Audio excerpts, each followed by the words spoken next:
ओम नमः शिवाय। दोस्तों, स्वागत है आप सभी का हमारे चैनल प्रवीण किरण शर्मा पर, जहां हम आज आपको महादेव की अद्भुत कथा सुनाने जा रहे हैं।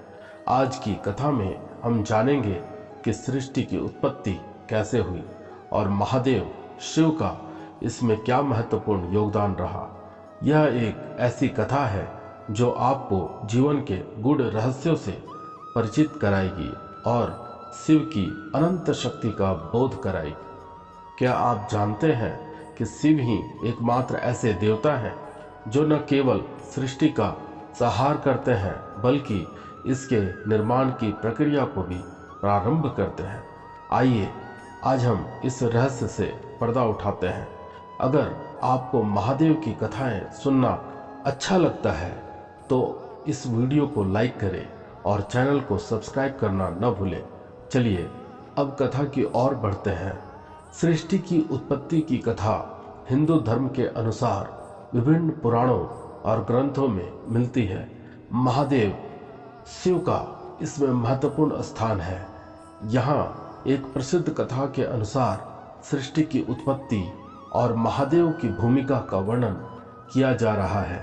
प्राचीन ग्रंथों के अनुसार प्रारंभ में कुछ भी नहीं था, न पृथ्वी, न आकाश, न जीव, न कोई सजीव वस्तु, केवल एक असीम शून्य था। इस शून्य को महाशून्य कहा जाता है, जहाँ कोई हलचल नहीं थी और पूरा ब्रह्मांड गहरी निस्तब्धता में लीन था। इस शून्य में शिव एक अनादि और अनंत ऊर्जा के रूप में विद्यमान थे। उन्हें महाशिव या महाकाल कहा जाता है। शिव ही समय और स्थान से परे थे और सृष्टि के निर्माण से पहले भी मौजूद थे। शिव के इस रूप को निराकर कहा जाता है, जहां उनका कोई निश्चित आकार या रूप नहीं था। जब सृष्टि की उत्पत्ति का समय आया तब शिव ने अपनी योग शक्ति के माध्यम से सृष्टि की रचना का संकल्प लिया। इस संकल्प से आदि शक्ति उत्पन्न हुई, जिन्हें आदि शक्ति या महाशक्ति के नाम से जाना जाता है। महाशक्ति से शिव और शक्ति का मिलन हुआ और इस मिलन से सृजन, संरक्षण और विनाश की प्रक्रिया आरंभ हुई। शिव ने त्रिदेव ब्रह्मा, विष्णु और महेश का सृजन किया। इन तीनों देवताओं को सृष्टि के विभिन्न कार्यों की जिम्मेदारी सौंपी गई। ब्रह्मा सृष्टि का निर्माण करने वाले देवता, विष्णु सृष्टि का पालन करने वाले और उसकी रक्षा करने वाले देवता, महेश सृष्टि का विनाश करने वाले ताकि पुनः सृजन की प्रक्रिया आरंभ हो सके। ब्रह्मा ने शिव की आज्ञा से इस सृष्टि की रचना शुरू की। उन्होंने सबसे पहले पंच महाभूतों पृथ्वी, जल, अग्नि, वायु और आकाश की रचना की। फिर इनसे आकाश, वायुमंडल, धरती, समुद्र और सभी जीवों का सृजन हुआ।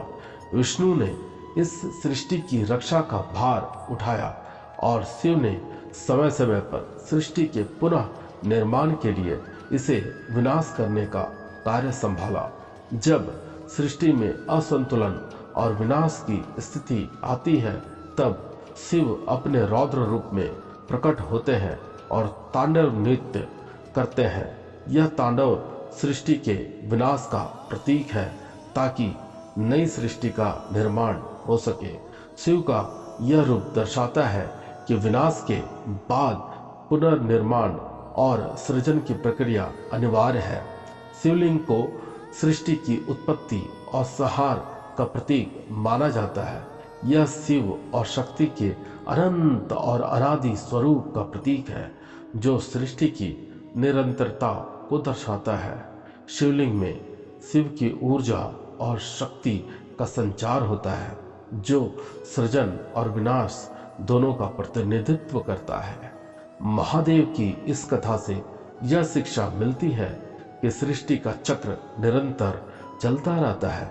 सृजन, संरक्षण और विनाश। शिव के रूप में यह दिखाया गया है कि वे न केवल संहारक है बल्कि सृष्टि के पुनर्निर्माण के भी प्रतीक है। उनके बिना सृष्टि का संतुलन और उसका अस्तित्व संभव नहीं है। तो मित्रों, यह थी महादेव और सृष्टि की उत्पत्ति की अद्भुत कथा। इस कथा से हमें यह सीखने को मिलता है कि सृजन और विनाश जीवन का अभिन्न अंग है और महादेव इस चक्र के केंद्र में है। महादेव की भक्ति हमें यह सिखाती है कि जीवन में संतुलन बनाना कितना महत्वपूर्ण है। चाहे आप किसी भी परिस्थिति में हो, शिव की आराधना से आप शक्ति और शांति दोनों प्राप्त कर सकते हैं। अगर आपको यह कथा पसंद आई हो तो इस वीडियो को लाइक और शेयर जरूर करें।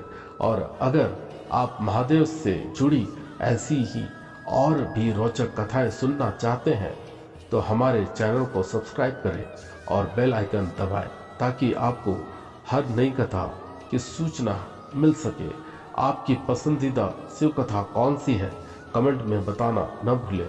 धन्यवाद आप सभी का इस वीडियो को देखने के लिए। हम आशा करते हैं कि महादेव की कृपा आप सब पर बनी रहे। जय श्री महाकाल।